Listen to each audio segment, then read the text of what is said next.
Christine is this way. It just doesn't work that way. But hopefully the assessment just gets us thinking about ourselves and really asking questions about ourselves that we wouldn't normally do. So this is a very informal gathering. I guess, Kelsey, if you don't mind, you can monitor the chat box for us. Sure. And I would invite everyone to open up your chat if you haven't already, because there are a couple of reflective questions that I'll probably fire at you along the way. And I'm just going to open mine as we say that, so that I'm on top of the money here. So let's dive in, and we'll just work through this. As I said, some of these will be familiar for you. You will have seen them before from our pre-work, but we're just going to go through these and just sort of describe and maybe do a bit of a deeper dive on what this is all about. So, so again, this is a primer, introduction. It's sort of a general overview. Now, what I will do also, Kelsey, is my screen has kind of vanished a little bit here. So please give me feedback if things are wonky or any types of things I need to know. I will fire up my chat again so that I can see you folks. It looks good here. You've got some black squares appearing on there, though. Okay, that's when I hover and do funny things. Okay, good. All righty, so agenda. It's always nice to have a bit of an agenda. So we are going to talk about what I would determine would be a definition. And with many other things, other people have ideas of what emotional intelligence are. It's much like leadership. Everybody has their own definition of what leadership is and what should be taught, how it should be practiced. I think that's the same with emotional intelligence to some extent. Well, we're going to dive down into these competencies. And more importantly, is I want us all to interpret them in a way that's best for us. You're the best ones who can walk away with this information and know what areas you want to work on and do differently. Okay, common terms for emotional intelligence. We've heard EQ, EI for emotional intelligence, emotional maturity, social. We've heard social intelligence, social competence. I think everyone is familiar with the word street smarts. And I look at people that I've worked with, worked under, worked alongside, and it's funny how you think, how did that person get that role? How did they get that job? Sometimes it's the intelligence, sometimes it's the experience and wisdom. Quite often they've got a really good people skills. We often say being political, it has a negative connotation to it, but I would disagree. I think being political or astute or being able to work a system takes a certain type of intelligence. And I think it's unfortunate that we've kind of negatized that, what that is all about, but I don't think that's the case. Is negatized in the dictionary? I'm gonna look that up. So the model that we're using is based on an organization called Multi-Health Systems. So as I alluded to, there are different models of EQ, emotional intelligence. Different organizations will have a program, an assessment tool, and Multi-Health Systems has theirs. We at Fanshawe, and certainly I, subscribe to this particular model. MHS has a really established track record. They do clinical, education, public safety, and talent, as you can see.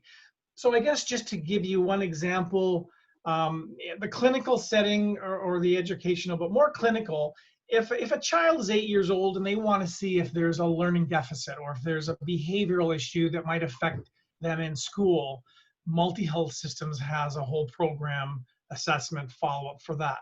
Same with public safety, same with talent management. So I think when we were deciding which model to go with, this one really made sense because these guys have a ton of research, they have a ton of resources, and a ton of people who are experts in this field. So we said, okay, if we're gonna hitch our wagon onto an EQ model, this is the one that we think is gonna work for us. So a little history on the EQ world.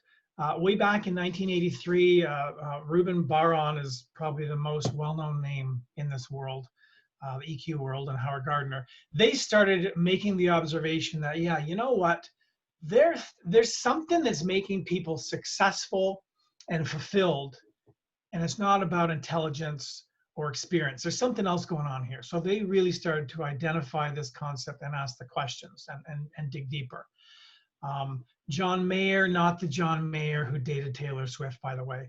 John Mayer and Peter Salovey started to drill down on some more work and expand and fine tune what this concept meant.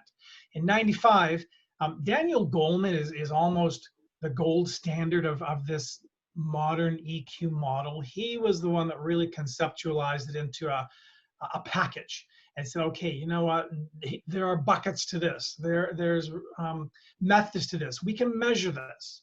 So he really did a lot of work along this realm. And then in 97, we got this EQI program. And since then, it's gone to EQI 2.0 based on more current research. So that's the other thing about this program, is it constantly being researched and modified, and so that it's current, so that the assessment that you took is a more current one. I should mention too that there are deeper dive assessments that these programs have for cost. You know, if you want to shell out some money and you can do a deeper dive into EQ, you can do a 360-degree feedback, hand out anonymous surveys to others to come back, and they tell you what they think your EQ is. So this world is as big or as general as you want it to be. So definition: emotional intelligence is a set of emotional and social skills that collectively establish how we perceive and express ourselves, which is huge. How are we maintaining and developing our social relationships? How do we cope with challenges?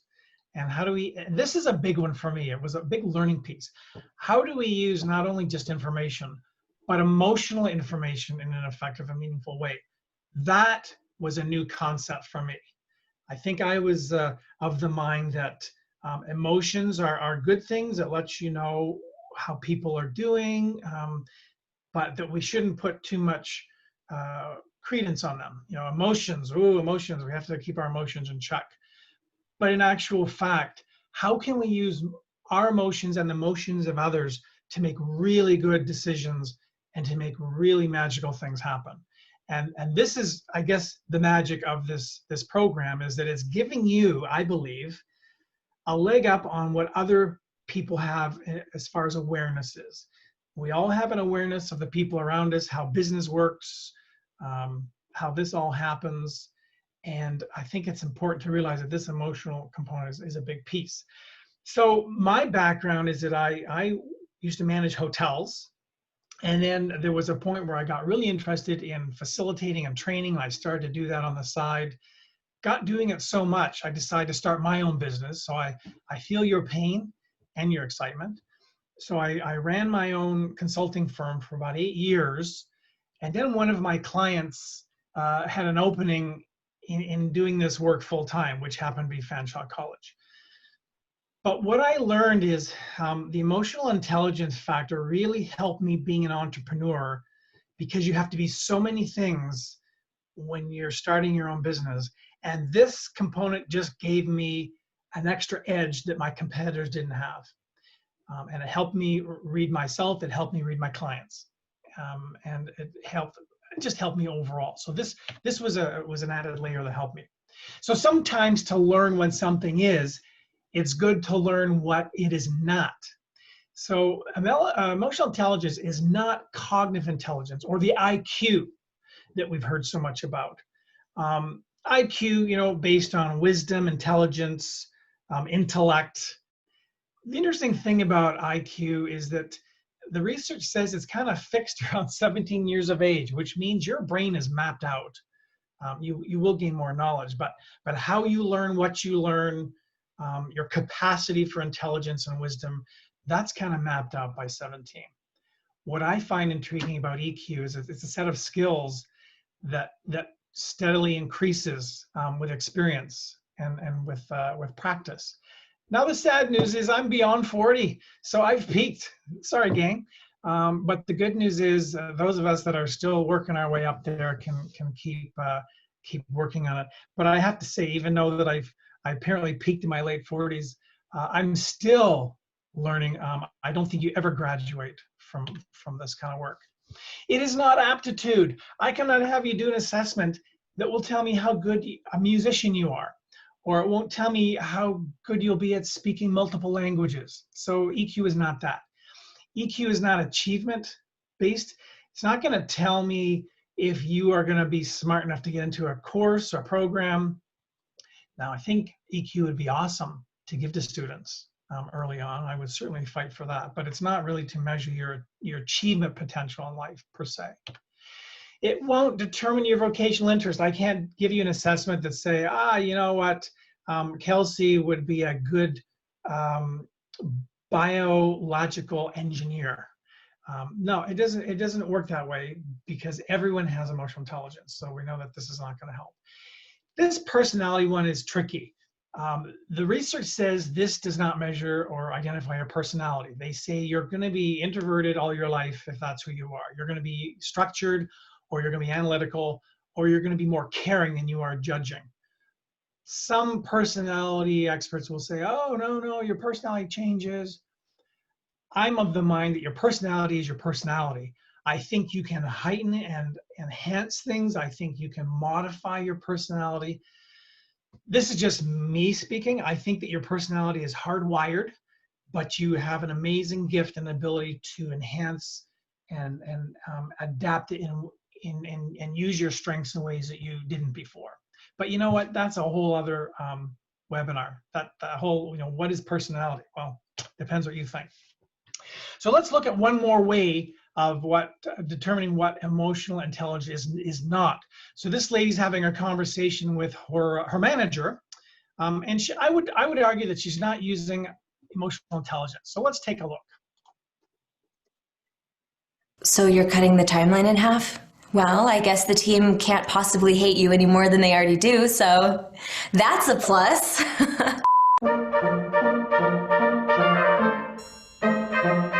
Obviously, you don't care about my team. Obviously, you don't care about quality. I hate quality.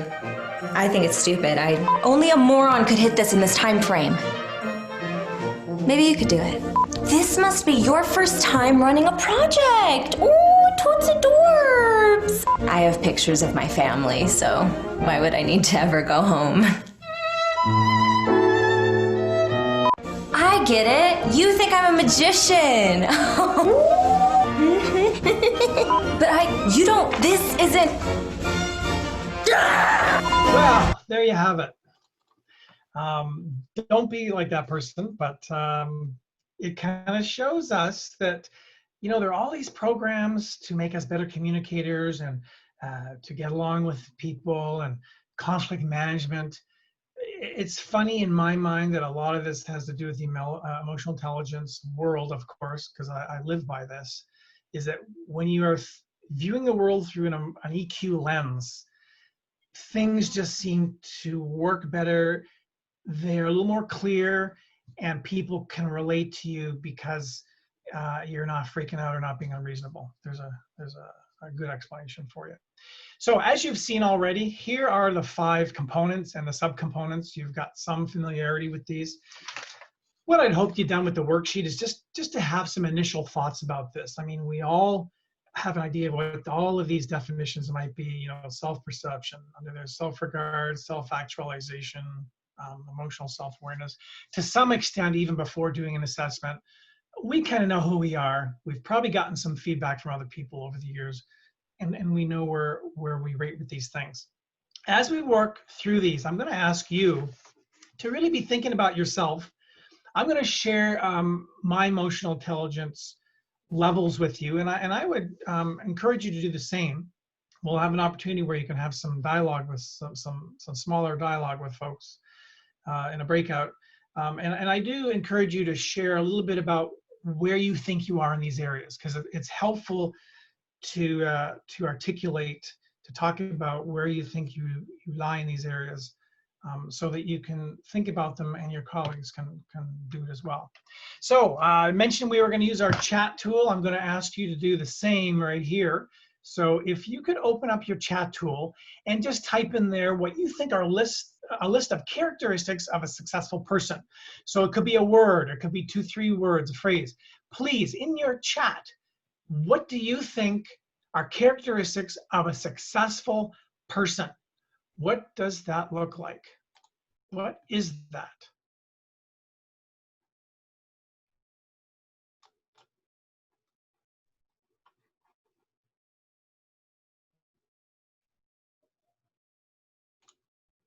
I'm just going to have a little peek here and stop sharing for a second. Good. Yeah. Good willpower, patient, positive, happy attitude. Good. Keep them coming. These are all great. Totally. Forward thinking. Chris, another good one. Managing stress. Absolutely. You know, this would be a good poster for someone who wanted to be successful. We could capture all of your items here and actually make them something to work towards. Good. Work ethic, ambition, determination, hardworking. Yeah. Motivated. Excellent. Now look at this list that we've created here. And what I find interesting is that we don't have things that talk about wisdom, knowledge, intellect. And this is what I find fascinating. To get ahead in the world, to be the successful entrepreneur, to lead above your competitors, we think we have to have the edge. It's interesting in success in general terms. It's much more than knowledge, wisdom, and intellect. There's something else going on, and I think you folks have done a really good job of capturing what that is. There's this other element that's happening, and I think this is what we want to tap into today. All of you, how do you measure your patience, your positivity, stress, open-minded, resilience? These are the things we tend not to teach in school. Now, some programs, I've taught in some leadership programs that we do get into this stuff, but we don't do it nearly enough, and I think that's unfortunate. So this is a little bit about what we're talking about today, is this notion of what is it about that gives us the edge that can make us successful that other people aren't realizing. So just take a moment and think about your competitors. I mention the word competitors a lot because I remember when I was starting my business, how do you differentiate yourself and what it is that you bring to the table, and how am I a different business leader than the person in the next room? So I think be thinking about all of these characteristics and how can you heighten any of them? Which ones come to you naturally that you can leverage? So just be thinking about some of these aspects. And of course, I'm going to ask you to do it in the context of this EQ model. So we're just going to walk through these quickly. We'll dig a little deeper into what they are. And again, be thinking about where you think you rate in these. Which ones are naturally strong for you? Which ones you're kind of middle of the road? And which ones do you think you would like to heighten? Because these are skills that can be achieved, can improve. And I'll share with the ones that I've been working on. Okay, we're very familiar with these 5 scales and the 15 subscales. So we're just going to take a look at this. So the first bucket, as I like to call them, was the self-perception bucket, composite. And in here, you looked at self-regard, self-actualization, and emotional self-awareness. And I'm going back to the assessment, reminding you, please pay less attention to those numbers because this was a very superficial assessment, and just pay more attention to where you think you live in these areas. So if we look at self-regard, you already know that it's about respecting yourself from the information you received earlier. It's associated with your feelings of inner strength and self-confidence. So what we can add is that if you're lower in this category, you might be unsure of yourself, you're lacking self-respect, self-esteem, you may not have confidence, and you may be in transition. Now, I will tell you that I can experience any of these components any day, depending on my mood or what's going on. But in general terms, that would be a lower measurement of this component. High measurement, you're self-assured, accepting of self, high self-esteem, good sense of self, confident, inner strength, and fulfilled. So in general terms, if you live on this side a little more regularly, there's an argument that you're probably higher or comfortable in self-regard. Now, when I did my assessment, I was really high in this area. And so the person that I was working with on this program, they said, okay, you know what, you're really high in self-regard. Let's talk about that. And we talked about the fact that, I've been in business for many, many years. I may only work for another 5 or so before I retire. And I'm pretty comfortable in my own skin, and sometimes that comes with maturity. I mean, you've been slapped around, beaten up, failed enough times in life and gotten back up. You pretty much know who you are, and there's a sense of, okay, I understand myself. So long story short, I have high self-regard. Now, the person I was working said, this can be dangerous. If you are not humble, you can be unbearable and full of yourself. So all of these things are related. We're not just talking about self-regard, but how does this fit into all the other ones? So that's important to remember too. So now that I've bared my soul, let's move on. Self-actualization, again, from the pre-work, you know that this is really about trying to improve yourself. I see this as setting goals and achieving them, or trying to achieve them, creating plans, just being the best person you can be at whatever you think that means. If you're low in this particular area, your life lacks meaning, you're unsure of where you're going, you know, are you pursuing enjoyable things? Maybe you're not overly motivated, you're outcome oriented, you're in transition. And that's another thing too, is that depending when you're looking at this work, if there's something major going on in your life, i.e. COVID would be a good one, this can impact how you're reflecting on yourself at this point in time. So keep that in mind as well. Very contextual. If you're high in self-actualization, full, rich life, activities have meaning, you're self-satisfied, energized, passionate, high motivation, and you may be spiritual. So again, you know, these fluctuate. I'm a very optimistic person, but sometimes I wake up on the wrong side of the cage in the morning. These things, they all kind of come and go and they hover. But in general terms, in discussing with my coach or my person, we kind of identified that, yeah, you know what, I work at setting goals. However, I'm not setting as many as I used to be. I'm not pursuing as much as I have in the past. Is that, again, because I'm at a stage of life where I've kind of achieved a lot of the things I wanted to, and now it's icing on the cake as I come through my victory lap. We all are at different levels. Just be aware of that. Where are you? How would you measure yourself in the amount of goals you're setting? Are you achieving them? Are you shifting your plan to make them more realistic? Are you working on yourself? My guess is this group, by the very nature of who you are, you're pretty self-actualized. You're making stuff happen. Emotional self-awareness is our last piece in this bucket in perception. And I will tell you that I'm probably average in this area. Again, does age, gender, do all these things factor in? Who knows? I haven't gone that deep in the research. I don't think I care to. I don't need to personally. I just want to know about my emotional self-awareness. So I'm average at recognizing my own emotions. I can differentiate about why the emotions are happening in most cases. I can keep them in check, probably too much in some cases. So if you're low in this area, you have difficulty identifying your own emotions, you have low self-awareness, you avoid your emotions and ownership of them. You're surprised by other people's reactions, and you are often misread. Now, I will say that I've had feedback that people don't know what's going on in my mind sometimes, and I find that curious. I can be misread by others, so that I need to ask, what's about that? And why is that? So that's part of my work that I need to be doing.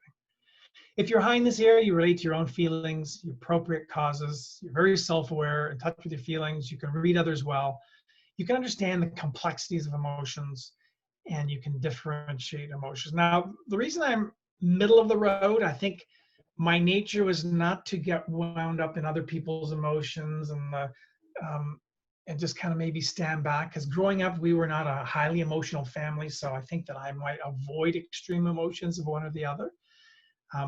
Now I'm asking myself why, and what do I want to do about that? This is what this is all about. So let's have a reflection about this. I'm going to ask you just to do what I just did. Reflect on yourself. Where are you in the self-regard category? Do you have good self-regard? Do you have a good understanding of yourself? You're somewhat comfortable with who you are. Self-actualization, are you setting yourself enough goals? Are you modifying your plans enough? And do you have good emotional self-awareness?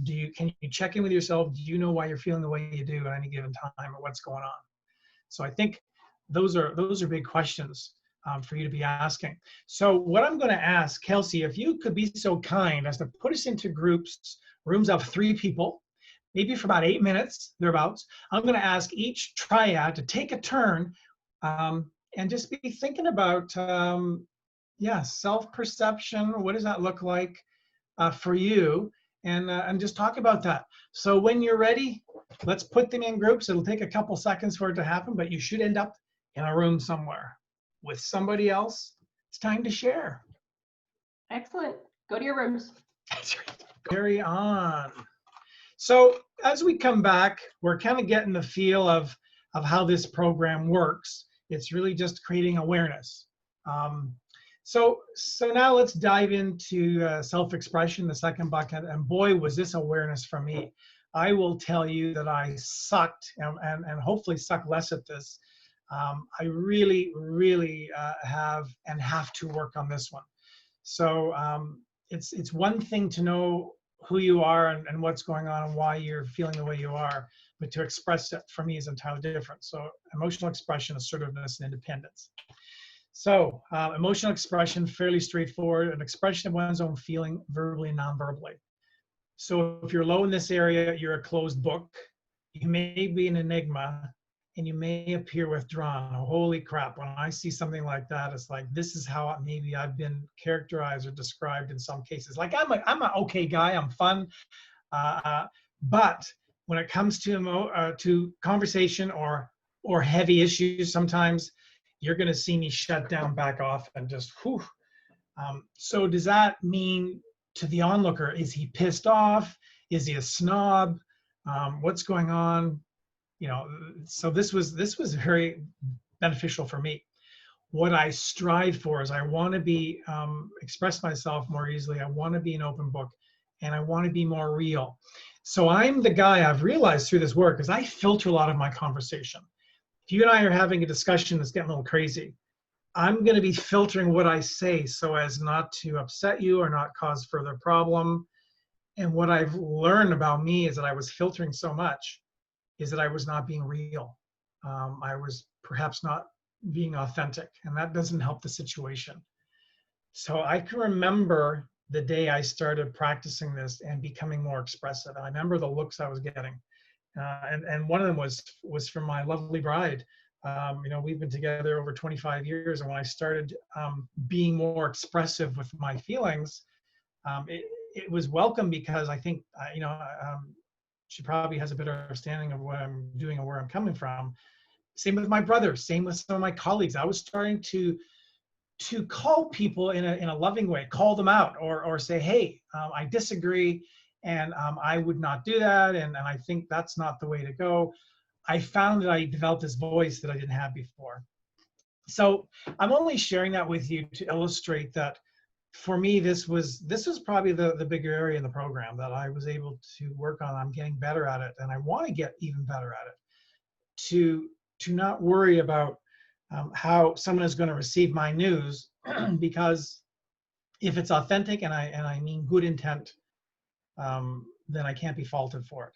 But again, this is something that I work on in my own realm by my own standards and definitions, and I try to get feedback from others. So can you tell that was a big one for me? Assertiveness, you know, can you communicate your feelings, beliefs? I'm definitely, I am assertive. I guess I'm more assertive when I'm protecting you than I am when I'm protecting me. I learned that too. But if you're low in the assertive area, you know, a little bit shy, you're overly controlled by others, unable to express self, very quick to compromise. Okay, you know, I'm guilty of that a little bit. If you're high in assertiveness, easily to express yourself, you defend rights in a non-destructive manner, including your own rights. You're not overly controlled or shy or non-abrasive. So again, I ask you, where are you on this scale? Are you where you think you want to be, or is there a room to enhance that? And the last one in this bucket is independence, being self-directed decision-making.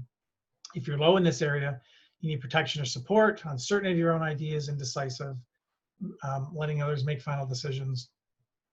If you're high in this area, very self-directed, very self-determined, decisive, free from emotional dependence, confident. Again, I'm going to speculate that this group would be very high on this scale, very independent. You make stuff happen. That's very clear. But in doing some coaching with this stuff, I've coached people that I don't know, and I've coached people that I do know. And I'm always intrigued that in having intimate coaching conversations that are all anonymous and they're private. I don't share my conversations with people. it's interesting that I learned people that I think are very confident and certain of themselves, actually not so. So I guess that comes to knowing who you really are, what's going on. And so my question would be, well, why is that? You strike me as being a very confident person who doesn't need to check in with other people. You're telling me you do. Let's talk about that. What does that mean? What's going on? So it's just, all this stuff just allows you to explore. So again, reflection, think about, where are you with emotional expression, assertiveness, independence? Are you like me that you're looking at the first two, or maybe it's the third one? I'm just going to ask you to reflect on this, maybe make some further notes. If you were to look at enhancing a skill in any of these areas, where would that be? And who would help you with it? Who could support you with that? Okay, our next bucket, interpersonal. And these are kind of linked. The self-expression and the interpersonal are somewhat linked. Developing, maintaining relationships, understanding other people's perspectives, and showing responsibility for others, showing concern, relationships, empathy, and social responsibility. So interpersonal relationships, how are you at developing and maintaining satisfying relationships with trust and compassion? Now, I have a wide range of relationships. I have a very small, guarded few that I'm really tightly connected to, and I have a very large number of relationships that's a little more distant, and maybe you are the same way. If you're low in the interpersonal relationship, you're not comfortable with intimacy or sharing about yourself. There's some of you may have a very defined line. There's the personal you and the private you. Your family, friends, closest intimate acquaintances get to see the real true you, and you have a guarded part of you with the others. Or some of you are just an open book. This is who I am, love me or hate me. Where are you on that scale? Also low, not as giving or free with offering, not interested in relationships. You don't really need them. You're very self-contained. You don't share feelings. Maybe it's hard, or you don't think it's very important. Standoffish, creating that distance. If you're high in personal relationships, the ability to maintain them, you give and receive affection, your relationships are long-term, positively a change, social change, and you're very at ease in social situations. So this was one that was higher for me. I have relationships from college days, a couple of primary school buddies. I seem to be the one who organized our college reunion. There's a workplace reunion. We might be scheduling a bunch of us from when I was in my early 20s. So I'm so good at personal relationships. I'm sure there are some people that would say, I wish this guy would stop calling me. At any rate, where are you in this area? Empathy, recognizing, understanding, appreciate how others feel. It's being respectful of others' situations. So if you're low in empathy, you have difficulty in understanding others' feelings, difficulty relating to others, surprised by their reactions, you're not able to share feelings. If you're high in empathy, you're sensitive to others, you're able to put yourself in their shoes, you can anticipate their reactions, you can pick up on social cues. So when I was talking to my coach, if you remember way back, I said that I was really comfortable in my own skin, very confident with myself and who I am. And he said that could be a problem if it's unchecked. You could be really full of yourself. I scored really high on the empathy side. I'm very empathic. And so he said, you know what, that's going to keep that in check, because all of these things are related. So the fact that you are putting yourself in others' shoes, you're sensitive to them, you're not going to be completely full of yourself all the time. Not my words, not his. So these things are related. Social responsibility, where do you rate in the respecting oneself with others, acting responsibly with the group?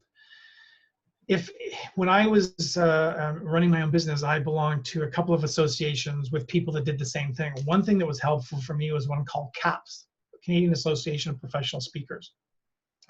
A lot of them were new entrepreneurs starting out. The idea was, in essence, was to build your keynote speech and business around that. But it was a group. We showed social responsibility. We shared each other's tips. Even though you could say we were competitors, even like all of you in this group here today, you are all doing your own thing, you're starting your own business, but you all have different disciplines, so you're not really competitors. And so the question is, even long after Leap Junction is ended, is there a cohort? Will some of you stay together and support one another and be involved and share feedback and support one another? That's where the social responsibility can be really high there. So I'm relatively high in that area. So again, looking at the interpersonal scale, interpersonal relationships, where do you rate on that one? How is your empathy? Is it really strong or is it not? I told you mine was really strong. That can be a downside. In discussions with my helper, my coach guy, we learned that I have so much empathy. There's a danger that I'm spending too much time in your world, representing you, making you win, at a cost of myself falling behind.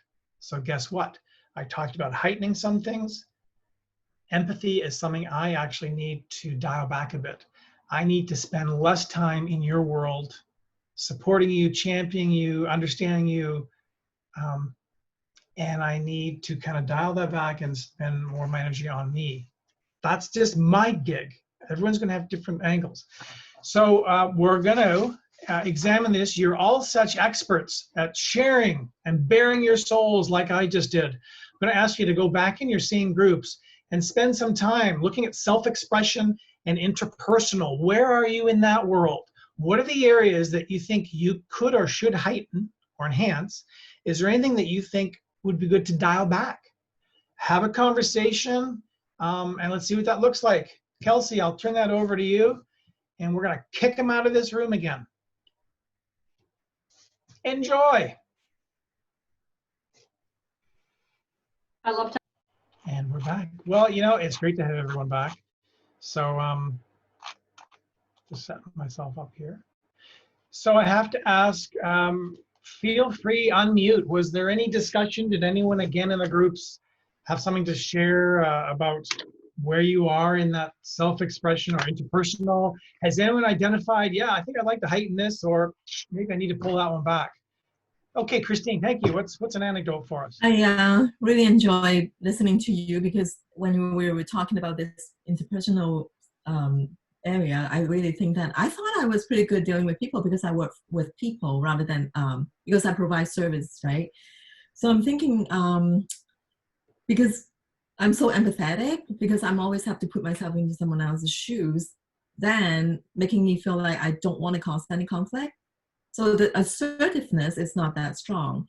So, and it leads me into holding myself back from group activities or social gathering, because I don't want to take a risk for hurting people's feelings or burying my own feelings. So I'd rather to avoid that. So I think I have to work on this part, especially now I know. Yes. Well, now we're going to assign you some homework, and so do that, baby steps. And as I said for myself, it's like I remember the looks on the first few faces when I started opening up more and expressing myself more.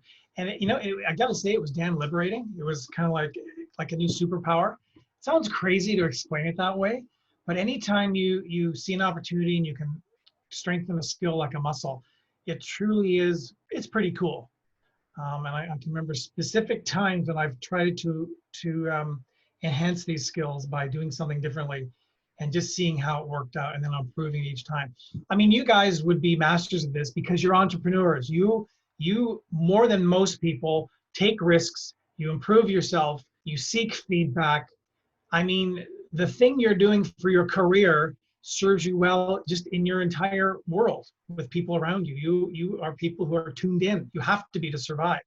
So I would think enhancing certain skills that you've decided are worth enhancing, I think you'd be very successful at it. So that's my argument, and I'm sticking to it, and no one's going to change my mind. I'm expressing myself. That's the way it is. All right, let's carry on here. So just want to make sure I did that correctly. Don't mind me. Sometimes when I talk and do things at the same time, I'm thinking, did I actually click my share button? Okay, we're sharing, we're on our way. So we're going to look at the decision-making component, which again, based on this audience we have today, You're constantly making decisions based on the resources you have, on what you need to get, and how do you become successful in your business. So the way you use emotional information, though, might have a different bearing. Your emotions and the emotions of the ones around you. And I will tell you that the marketing person in me remembers how emotional our decision making can be through marketing. So I think, and I'm not like political concept, the marketing concept, I want you to use this emotional awareness to your advantage. I don't want you to take advantage of people, but I do want you to be aware of people's emotions when they're considering buying your product or service. Is you have to understand that people do buy with their emotions. We are led by our emotions. We'll have you think otherwise. But I know from teaching a personal finance course, just that one course, it was all about our emotions and how we buy, save, spend, invest. So how we make our decisions is totally based on emotions. So your problem solving abilities, this is an interesting one because we often think we're all good at solving problems because we just are. But what's the building block of that?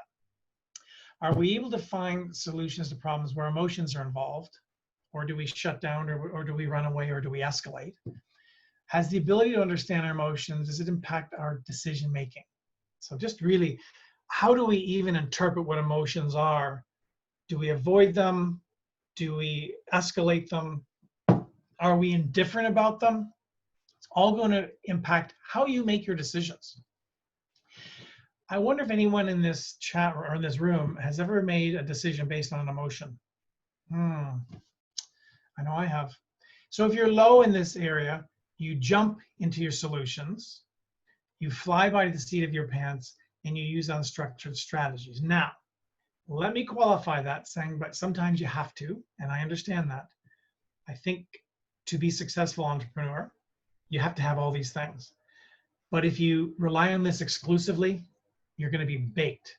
It's all, again, about balance, as the elusive happy medium. If you're high in the emotional problem solving category, you gather your info, you weigh pros and cons.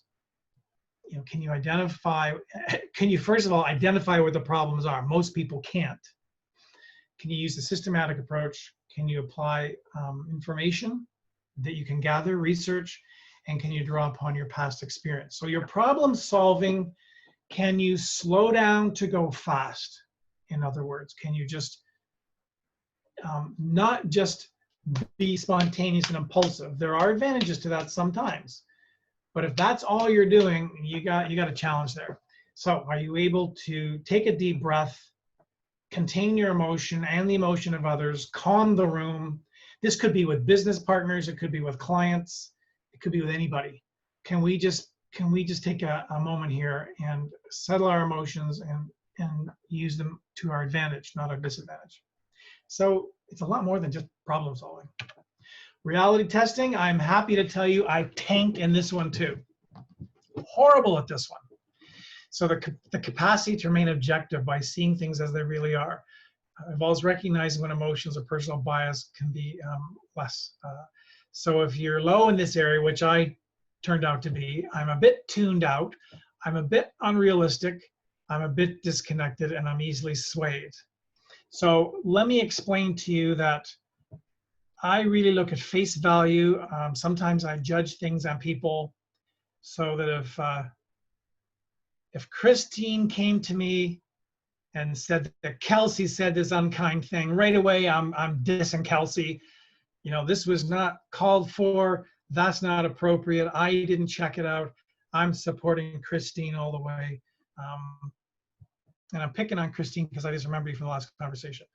So what I am learning, I need to be more objective. I'm looking to the high category here. I need to be more tuned in. I need to assess more fairly and accurately. I need to be grounded. I need to be objective. I need to have a conversation with Christine to find out what was said actually and what was the context, and not jump to conclusion and not be judgmental. I'm working on this and I'm getting better at it. So my reality testing means I'm not going to jump to conclusions. I'm going to slow down and find out what is going on. And when it's not your nature to be that way, it takes work, I got to tell you.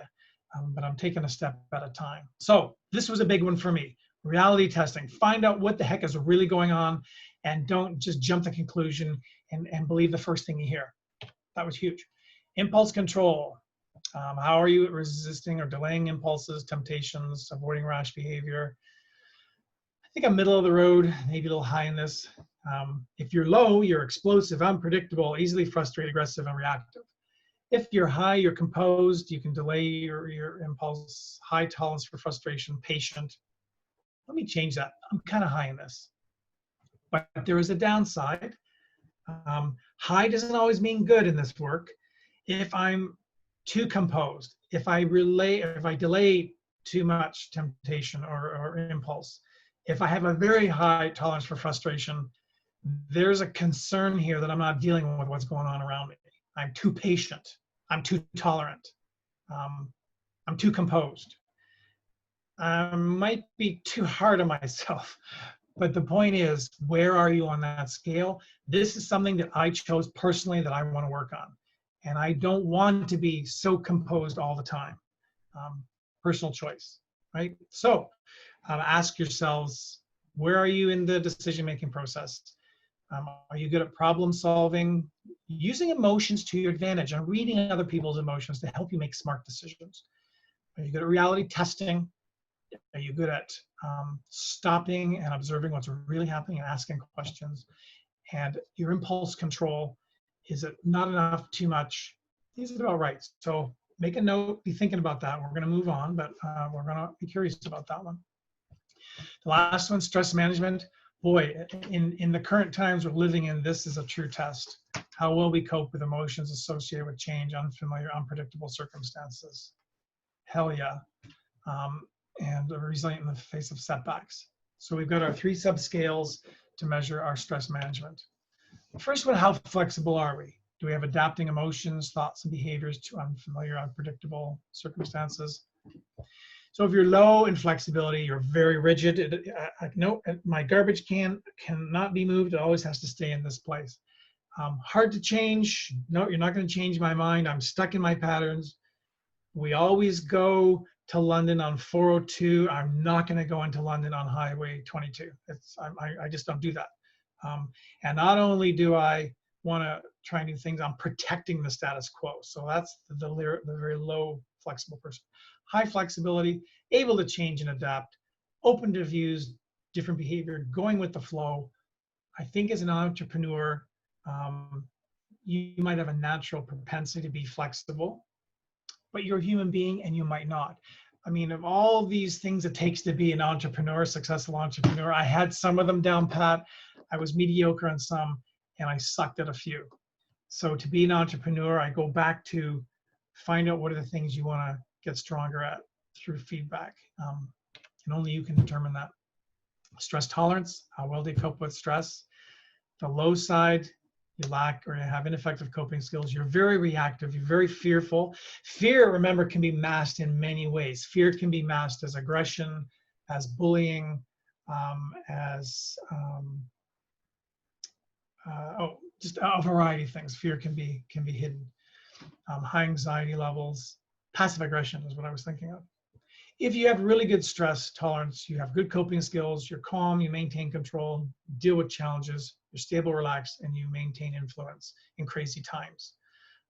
Again, think about that. Where are you on that? Are you happy with that? Is there anything that you think you want to get some feedback from someone to change or alter? Optimism, indicators of a positive attitude, involve remaining hopeful or resilient. If you're low in optimism, you fear the worst will happen, you're pessimistic, you're uncertain about the future, difficulty seeing the good. This is if you're an entrepreneur and you don't have optimism, you're going to want to develop this. And you can change your outlook. I will tell you that my optimism is off the charts. It's very, very high. I once thought that was a good thing. Through this program, geez, it sounds like this program is Anthony Robbins, I'm going to change your life here.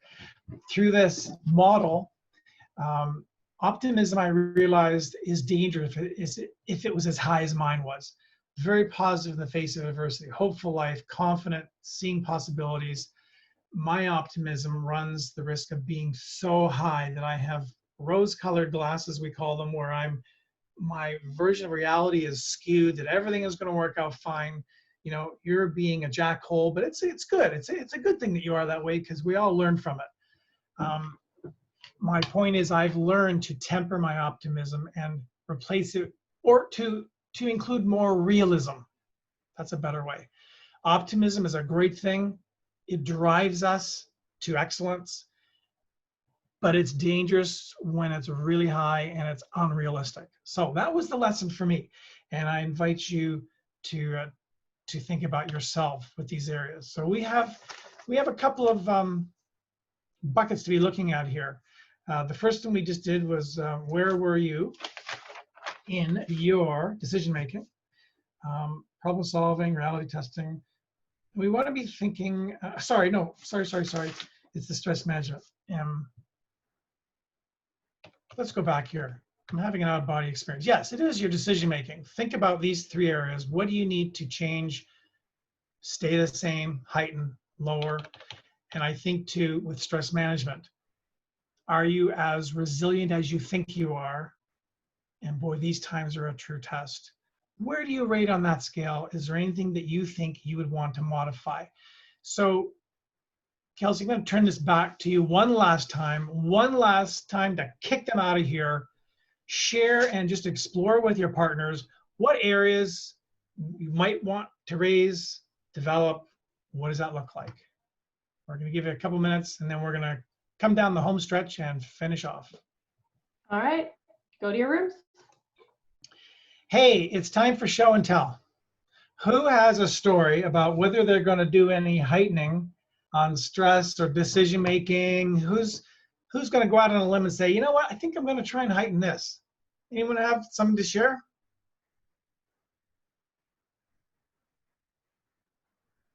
They're all I would nodding. say I want to work on, yeah, I want to work on stress management a little bit. Yeah, for sure. Yeah. You know what? And I think, Chris, that would, again, I'm going from the mindset of an entrepreneur starting a business. I mean, sleepless nights. I'm not one who has sleepless nights, but I remember in the beginning seeing the business bank account going down my first year and stressing me out, thinking, holy smokes.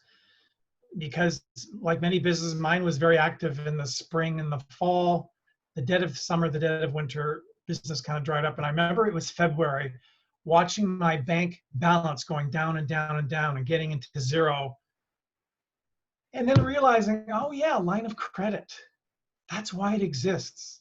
It goes up and it goes down. But yeah, very stressful. I know a fellow who was a farmer, and he said his first year of farming as a young farmer, he was physically violently ill every morning, thinking about all the equipment he had tied up, the hundreds of thousands of dollars in farming equipment, and thinking, well, is it going to rain today? What's going to happen? So isn't it crazy how all good things could be happening, but they also really stress you out at the same time? Like it's crazy. Yeah. But I'm really glad you brought up that example, because it speaks to that middle area. If we're stressing too much, not a good thing. But if we're not stressing at all or not paying attention, we're going to get some surprises. So I think it's being aware, it's managing, it's knowing what we can control and what we can't control. So lots of things there. I'm going to share one last thing with you here. And again, the notion really is, different ways of approaching emotional intelligence. And so what I want to share with you is another quick clip.